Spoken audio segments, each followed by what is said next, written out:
Hello SSC, তোমাদের সবাইকে স্বাগতম জানাচ্ছি। তো আজকের ক্লাসটা এসএসসি ২৬-২৭ ব্যাচ তোমাদের উভয়ের ব্যাচের জন্য খুবই গুরুত্বপূর্ণ হতে চলেছে। সো আজকে আমি ইংরেজির এমন একটা টপিক নিয়ে কথা বলবো বা তোমাদের সাথে একটা শেয়ার করতে আসছি, সেটা হচ্ছে কি কমপ্লিটিং স্টোরি। ঠিক আছে? তোমাদের অনেকের প্যারা হয় এবং অনেকেই তোমরা বলেছো যে কমপ্লিটিং স্টোরি নিয়ে যাতে তোমাদের একটা ভিডিও দিই। সো আজকে একদম পুরা শুরু থেকে শেষ পর্যন্ত দেখার চেষ্টা করবা। সো অনেক কিছু তোমার হচ্ছে কনফিউশন থাকলে একদম পুরো ডাউট ক্লিয়ার করে দিব। দেখো, কমপ্লিটিং স্টোরি তোমার হচ্ছে ৪ টা ক্যাটেগরির উপর ডিপেন্ড করে। এই কমপ্লিটিং স্টোরিটা কিন্তু ৪ টা ক্যাটেগরির উপর ডিপেন্ড করে। সেটা কি, ১ নাম্বারটা হচ্ছে লাইফ রিলেটেড ইমাজিনারি স্টোরি। অর্থাৎ তোমার জীবনের সাথে একটা জড়িত কাল্পনিক একটা স্টোরি তোমাকে বলতে পারে বা লিখতে দিতে পারে। ঠিক আছে? এবং দেখো, রিসেন্ট বা কারেন্ট একটা অ্যাফেয়ার্স বা রিসেন্ট বা মানে আ গত একটা সময়ে ঘটে যাওয়া একটা ঘটনা নিয়েও তোমাকে কিন্তু একটা কমপ্লিটিং স্টোরি দিতে পারে। যেমন মাইলস্টোনের যে বিমান ক্র্যাশ হয়েছে। সো ওই রিলেটেডও কিন্তু একটা কি দিতে পারে? স্টোরি তোমাকে আনকমপ্লিট স্টোরি দিতে পারে, যেটা তোমাকে কমপ্লিট করতে হবে। এবার আসো, যেমনটা ওল্ড, তারপর হচ্ছে রিসেন্ট এডুকেশন বা এডুকেটিভ স্টোরি। অর্থাৎ যে গল্পগুলা থেকে আমরা মোরাল অফ দ্য স্টোরি পাই, যেগুলো আমাদের জীবনের জন্য খুবই গুরুত্বপূর্ণ এবং কাজের, ওই রিলেটেডও কিন্তু তোমাকে স্টোরি দিতে পারে। আচ্ছা, তারপর আরেকটা ক্যাটাগরি রয়েছে, সেটা হচ্ছে হিস্টোরিক্যাল স্টোরি। যেমন হাজী মোহাম্মদ, বায়োজিৎ, এগুলো আছে। সো এই রিলেটেড কিন্তু এগুলো হচ্ছে হিস্টোরিক্যাল স্টোরি। সো ওই রিলেটেড কিন্তু তোমাকে কি দিতে পারে বলতো? স্টোরিগুলো দিতে পারে। এবার আসো, আ সেটা হচ্ছে এখন আগে দেখো আমাদের সময় হচ্ছে, যেমনটা আমাদের সময় হচ্ছে এই টপিকগুলা নিয়ে আসতো। মানে মেক্সিমাম এই ৩ টা ক্যাটেগরির উপর ডিপেন্ড করে কমপ্লিটিং স্টোরিগুলো দিত। বাট দেখা যাচ্ছে যে রিসেন্ট ঘটে যাওয়া কিছু ঘটনাগুলোকে কেন্দ্র করে কিন্তু কি দিচ্ছে? স্টোরি দিচ্ছে। তাই আমি একদম পুরা এভাবে দিয়ে রাখছি। এখন আমি চাইলে তোমাদের এইখানে হচ্ছে স্টোরিগুলো সাজেশন করে দিতে পারি। কারণ আমি সাজেশন খুবই কম দিই। একদম যদি রেয়ার হয়ে যায় তখন আমি সাজেশনটা দিই। এখন সাজেশন কেন আমি দিই না? সাজেশন দিলে কি হয়? তুমি তো এমনিই পড়তেছো না। সাজেশন দিলে তোমাকে আর আমি বন্দি করে রাখি মতো হয়। মানে এইগুলো পড়বে, শুধু এগুলোর মধ্যে আসবে না। আমি বলব তোমাকে, আমি সুন্দর করে বুঝাই দিছি যে স্টোরি কোন ক্যাটাগরির উপর ডিপেন্ড করে আসে। এই ৪ টা ক্যাটাগরির উপর ডিপেন্ড করে আসে। একটু জাস্ট খেয়াল করো।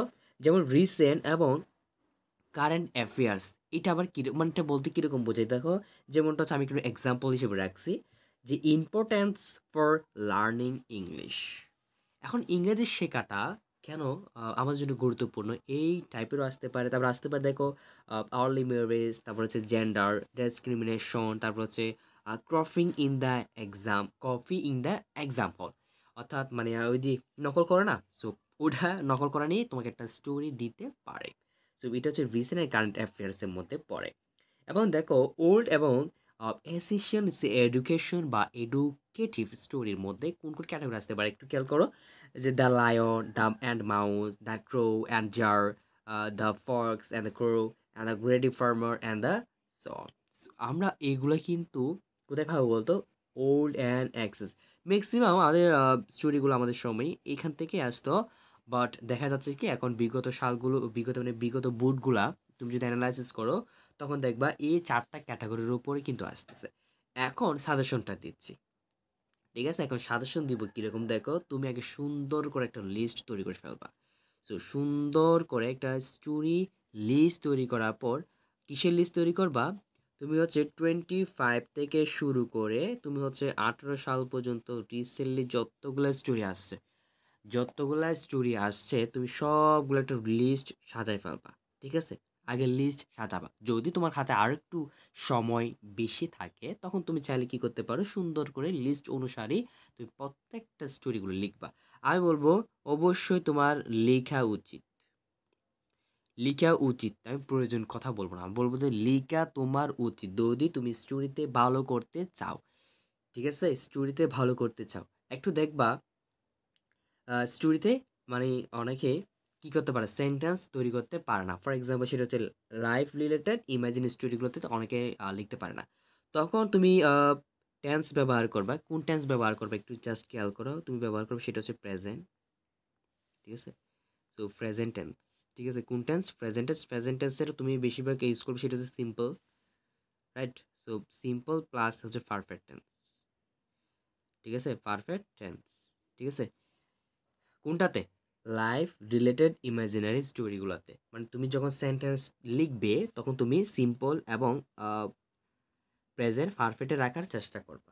মানে এইগুলোতেই হচ্ছে তোমাকে লাইফ রিলেটেড ইমাজিনারি স্টোরিগুলোতে তোমার কমপ্লিট হয়ে আসবে। আবার দেখো তোমার যদি সিচুয়েশন, তোমার যদি সিচুয়েশন ধরো অতীতের কথা বোঝাচ্ছে, তখন তুমি চাইলে তো অবশ্যই ফার্স্ট টেন্স ব্যবহার করতে পারবা। তার মধ্যে কিন্তু তুমি ফার্স্ট সিম্পলটাই ব্যবহার করবা। এটাই এনাফ। এটাই কি বলতো, এটাই হচ্ছে গুড এনাফ তোমার স্টোরি কমপ্লিটিং করার জন্য। আমি আবারও বলছি যে এই ভিডিওতে আমি তোমাকে জাস্ট এইটুকু বোঝাতে চেয়েছি, সেটা হচ্ছে স্টোরি। এই যে স্টোরির জন্য তোমাকে একটা সাজেশন দিয়ে রাখছি, ঠিক আছে? স্টোরির জন্য একটা সাজেশন বলছি কি, তুমি সুন্দর করে লিস্ট তৈরি করবা 25 টু 18 যে সালগুলাতে আসছে। তারপর তোমাকে কিন্তু অবশ্যই একটু লিখতে হবে। যখন তুমি ম্যাক্সিমাম ৫টা মতো লিখবা, তখন তোমার এনালাইসিস হয়ে যাবে আসলে স্টোরিতে কোন ভাষায় বা কোন সেন্টেন্সগুলো বেশি ব্যবহৃত হচ্ছে।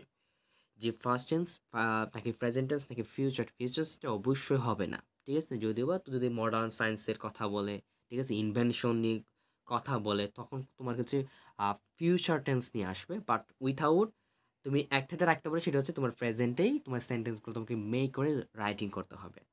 সো এই ছিল আজকের ক্লাস। মানে আজকের ক্লাস তোমাদেরকে বোঝানোর জন্য চেষ্টা করেছি যে আসলে কমপ্লিটিং স্টোরি কোন ক্যাটাগরির উপর ডিপেন্ড করে আসলে বেস করে আসে। তো এগুলো সুন্দর করে ধরিয়ে দিয়েছি। এই দড়ি দেওয়ার পর তুমি যদি তোমার লাইফে বা তোমার স্টাইলে তুমি এপ্লাই না করো, তুমি আসলে খুবই ব্যর্থ হবে। আমি একজন বলতে পারি সেটা। মানে তোমার কাজে আসবে না। ঠিক আছে? তুমি হয়তো আমি চাইলে এখানে অনেক স্টোরিগুলো এখানে রাখতে পারি, অনেক রাখতে পারতাম। বাট এগুলো হচ্ছে তোমার নিজের কাজ। এগুলো কার কাজ? নিজের কাজ। আমার একজন বড় হিসেবে, একজন সিনিয়র হিসেবে, তোমার স্যার হিসেবে বা ভাইয়া হিসেবে তোমাকে শুধু একটা গাইডলাইন করা, তুমি এইগুলো ফলো করো। এই কাজগুলো হচ্ছে তোমার। একটা কথা মাথায় রাখবা, কাজ তুমি না করলে আমি তোমাকে খাওয়াই কেমনে দিব? আমি সব কিছু তোমাকে দিলে এবার তোমার খাওয়াটা হচ্ছে তোমার। ঠিক আছে? সো ওকে, মন খারাপ কোনো দরকার নাই। যেভাবে দিছি এভাবে ফলো করো, গাইডলাইনটা মেনটেন করো। আশা করছি অনেক ভালো কিছু করতে পারবা।